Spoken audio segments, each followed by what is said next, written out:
मेरे लिए नाम मत सोच ना, हाँ नाम सोच के भी आपको अकेले नहीं बताना, मैंने भी आपको अकेले नहीं बताया, ठीक है ना, किसी और को नहीं बता रहा, मैंने भी किसी और को नहीं बताया।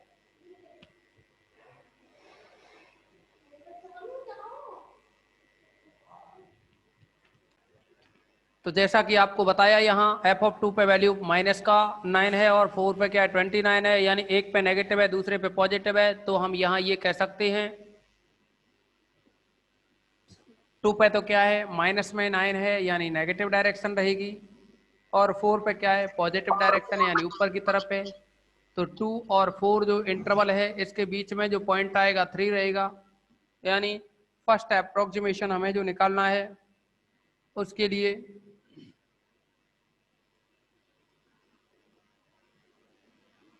चूंकि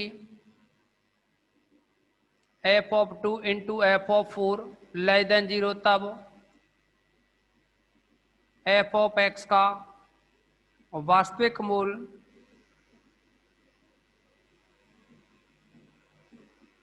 दो और 4 के मध्य होगा।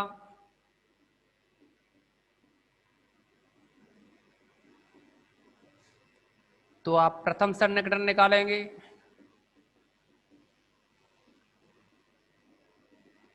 प्रथम सन्निकटन में x1 इज इक्वल टू, दोनों को जोड़ दो, 2 का भाग लगा दो, आया कितना 3। इस 3 पे वैल्यू निकालेंगे, f(3) इज इक्वल टू, यहाँ 3 रखोगे 27 होगा, यहाँ 27 होगा, कैंसिल होगा, 1 आएगा, और ये 1 आया तो ये 3 पे वैल्यू पॉजिटिव है तो ऊपर की डायरेक्शन में होगी ना, इसका मतलब एक पॉजिटिव एक नेगेटिव, इनके बीच में रियल रूट्स रहेगा यानी 2 और 3 के बीच में। तब f(x) का वास्तविक मूल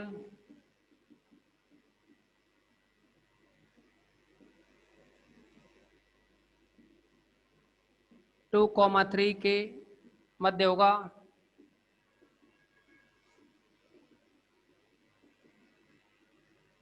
क्योंकि f(2) into f(3) less than 0। अब हम यहाँ सेकेंड अप्रोक्सीमेशन निकालेंगे,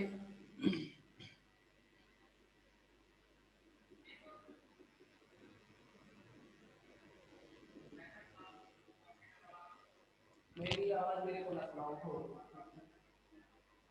मेरी आवाज मेरे को ना शर्म नहीं आ रही, मेरे को नीचे की तरफ गर्दन कर दी वीडियो में।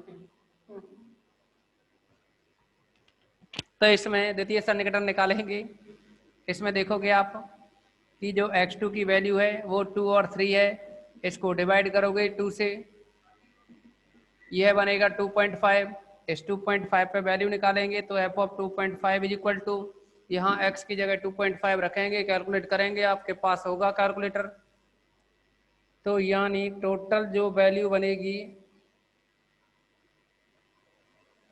2.5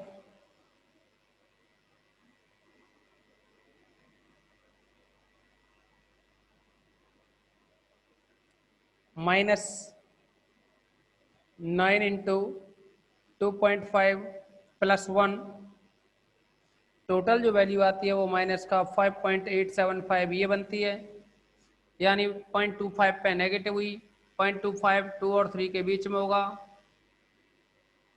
सॉरी 2.5 है, उस पर वैल्यू नेगेटिव आई यानी नीचे की डायरेक्शन में, तो हम ये कह सकते हैं कि जो रियल रूट्स होगा इस नेगेटिव और पॉजिटिव के बीच में होगा। तब f(x) का वास्तविक मूल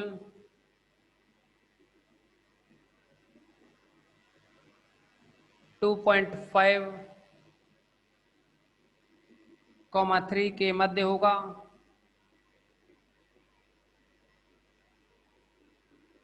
क्योंकि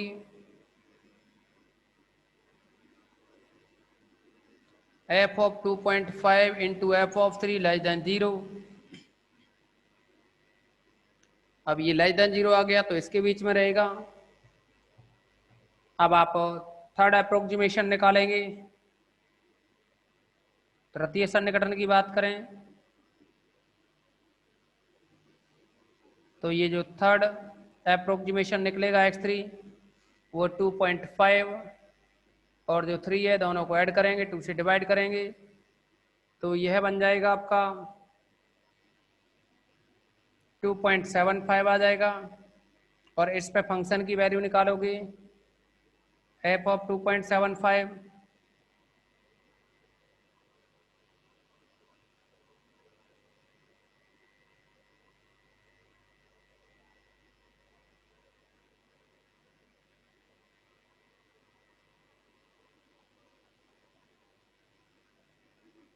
2.9531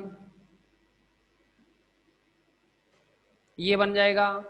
अब आप चेक करेंगे कि इसमें 2.75 पे वैल्यू नेगेटिव है, यानी 2.75 इसके 2.5 और 3 के बीच में होगा। ये 2.75 इस पे वैल्यू नेगेटिव है, नेगेटिव यानी नीचे की डायरेक्शन में, तो फिर इसका जो रियल रूट्स होगा वो 2.75 और 3 के बीच में होगा। तब एफ ऑफ एक्स का वास्तविक मूल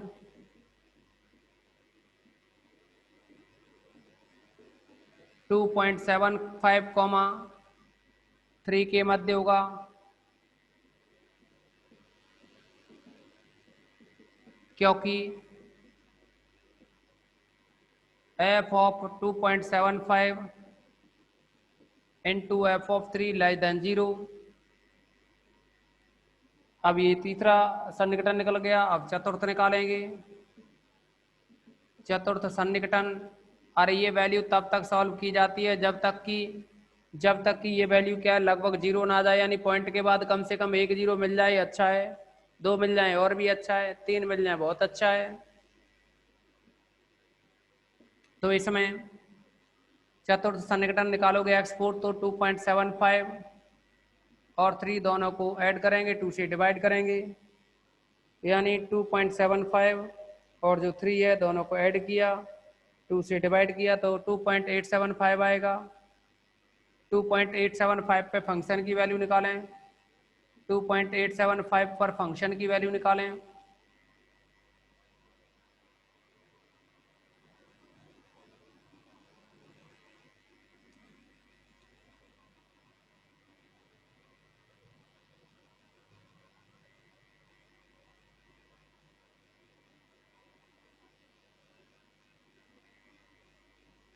यह वैल्यू आएगी माइनस का 1.1113।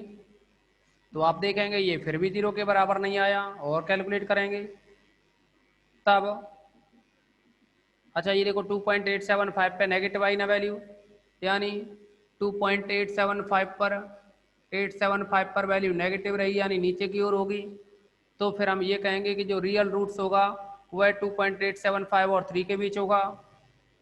तब एफ ऑफ एक्स का वास्तविक मूल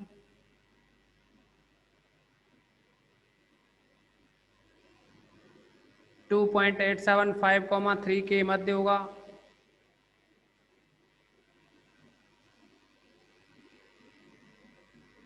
क्योंकि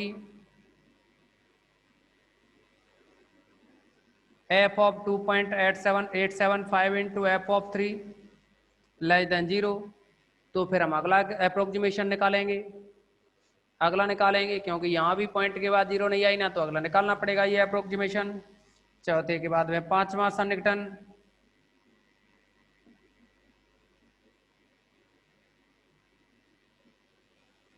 x5 की बात करें हम तो यह बनेगा, दोनों को जोड़ के 2.875 और 3 को जोड़ेंगे, 2 का भाग देंगे, देने के बाद में यह बनेगा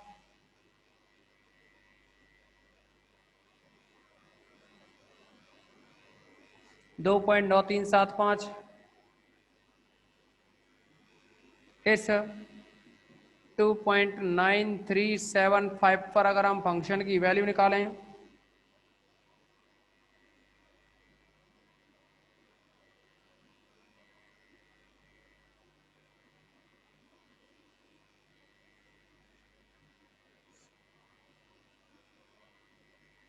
2.9375 पर अगर हम वैल्यू निकालें यहाँ से,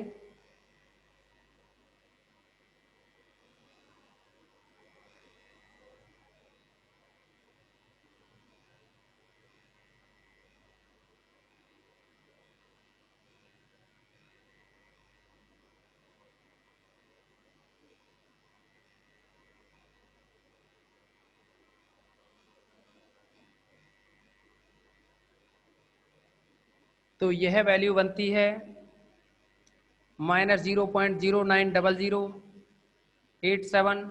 देखिए पॉइंट के बाद जीरो आ गया, एक तो कम से कम मिला, अभी और निकालोगे तो हो सकता है दो मिल जाए, तो आप यहीं इसको स्टॉप कर देंगे। तब एफ ऑफ एक्स का वास्तविक मूल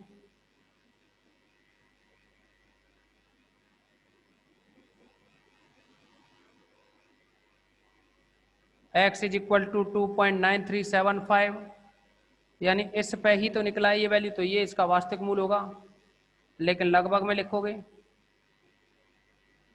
होगा, आप बताएंगे।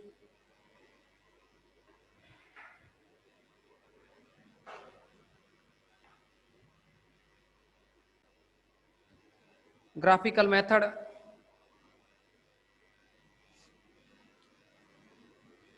के बाद में और भी काफ़ी मेथड है, लेकिन आज इसमें ग्राफिकल मेथड समझें आप, छोटा सा है, जल्दी हो जाएगा टाइम के अकॉर्डिंग।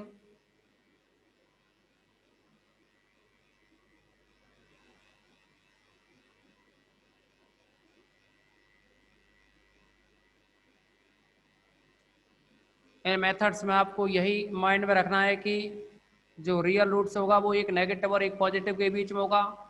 इस चैप्टर के अंदर जितने भी मेथड्स आपको बताए जाएंगे उन सब में यही कंडीशन रहेगी।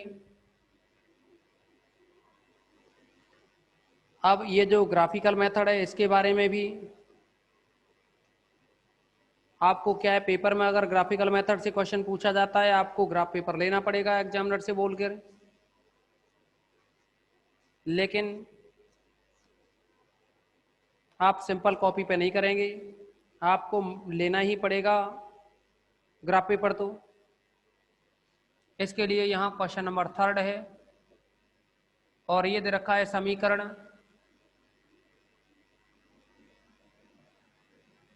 x³ + x + 1 is equal to 0। अब ये कहा है इसके मूल का सन्निकटन मान लेखा चित्र विधि से ज्ञात कीजिए, तो हमें लेखा चित्र विधि से इसको हल करना है। तो आप समझेंगे जो लेखा चित्र विधि है उसके अकॉर्डिंग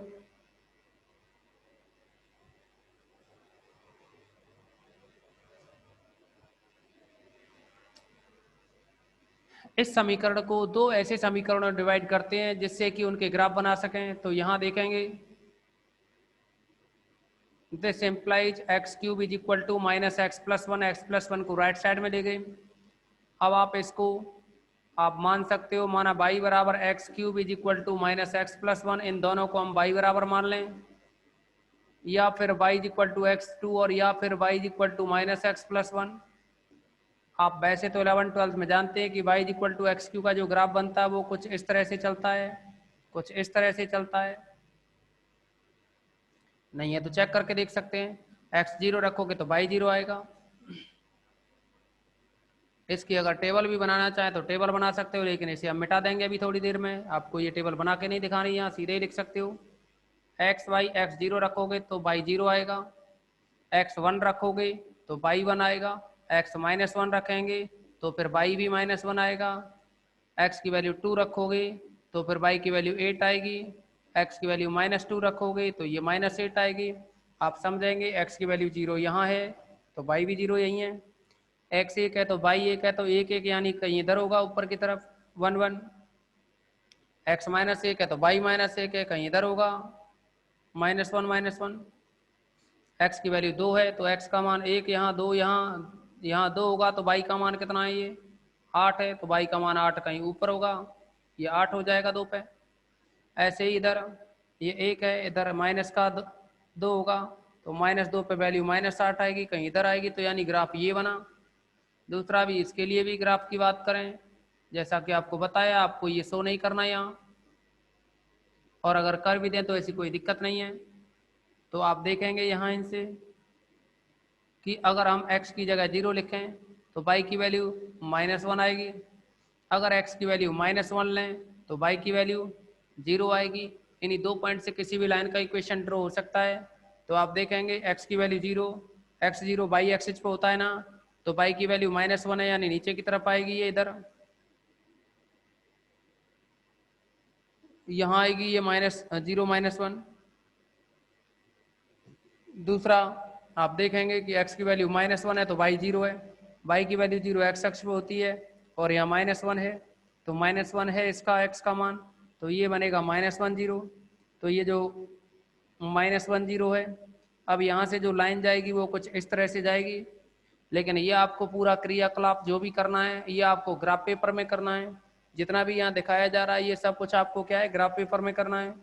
अब ग्राफ पेपर में करना है तो आप देखेंगे कि इनका जो इंटरसेक्शन पॉइंट है ये प्रतिच्छेद बिंदु, अभी देखा ये -1 है, यहाँ 0 है, ये 0 है, यहाँ -1 है, तो ये जो इनका प्रतिच्छेद बिंदु आया यहाँ से ऊपर जो x अक्ष है इस पर लंब डाल देंगे, लंब डाल देंगे तो यहाँ x की जो वैल्यू इस पॉइंट पर P पॉइंट पर जो x की वैल्यू होगी, P पॉइंट पर जो x की वैल्यू होगी वही इसका वास्तविक मूल होगा।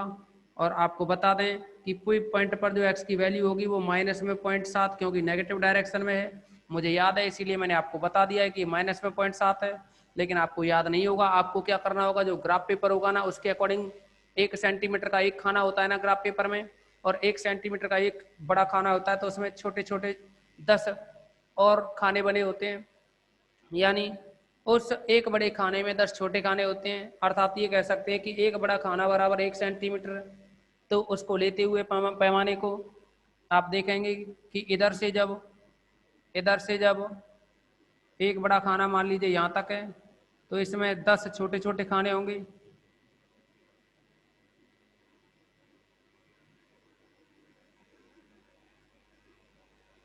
इस तरह से अब ये जो अपनी लाइन है ना, ये यहाँ से इधर से 7वें नंबर की लाइन पे मिलेगी, 1 2 3 4 5 6 7 इस लाइन पे जाके मिलेगी। एक ग्राफ इसका यहाँ से ऐसे जा रहा है सीधे, और एक कुछ इस तरह से था ऐसे करके। तो अपना जो ग्राफ है ना, ये लाइन यहाँ 7वें नंबर पे जाके मिलेगी। इसीलिए आपको ये ग्राफ पेपर पे करना है, इसीलिए ये जो मेथड है वो ग्राफिकल मेथड है। इस आधार पर x की जो वैल्यू निकली वो -0.7 आई। आप यहाँ लिख सकते हैं अतः x का वास्तविक मूल, अतः x का जो वास्तविक मूल है x इज इक्वल टू -0.7 है। बस हो गया सवाल, बहुत जल्दी हो गया ये सवाल। ऐसे ही और भी क्वेश्चन कर सकते हैं, और भी सेलेक्ट करें इसमें क्वेश्चंस को। मेन होता है फंक्शन को इस तरह से सेलेक्ट करना कि जिसकी कोई भी कर्व आप जानते हो। तो इसमें ग्राफिकल मेथड का और भी क्वेश्चन एक्सरसाइज से सेलेक्ट करें। जैसे इसमें दे रखा है, फर्स्ट क्वेश्चन है और इसमें x log tan x is equal to 1 है, एक है x minus sine x minus 1 is equal to 0। तो केवल आपको इसको बता दे रहे हैं कि इस तरह से करना है। फर्स्ट है x log tan x is equal to 1, इस क्वेश्चन नंबर फर्स्ट का पार्ट नंबर फर्स्ट है, और ये दे रखा है x log tan x equal to 1, इतना दे रखा है आपके लिए। अब इसको सॉल्व करने के लिए आप यहाँ से log tan x को इधर ही लिखो, इक्वल में 1/x कर दो। जैसे ही 1/x करोगे इसको y के इक्वल मान लें, करना आपको है, हम यहाँ केवल आपको समझा दे रहे हैं। इसको log tan x मान लिया तो आप इसको अलग अलग करोगे, implies y is equal to log tan x and y is equal to 1/x। इस tan x की वैल्यू आप निकालेंगे, इस tan x की वैल्यू आप निकालोगे तो वैल्यू निकालते हुए आप इसका ग्राफ बनाएंगे ना। log tan बेस है, ई बेस नहीं है, इसका बेस tan है और यहाँ x है, तो log tan x का ग्राफ ड्रॉ करोगे। tan x का ग्राफ इसका कुछ इस तरह से जाएगा,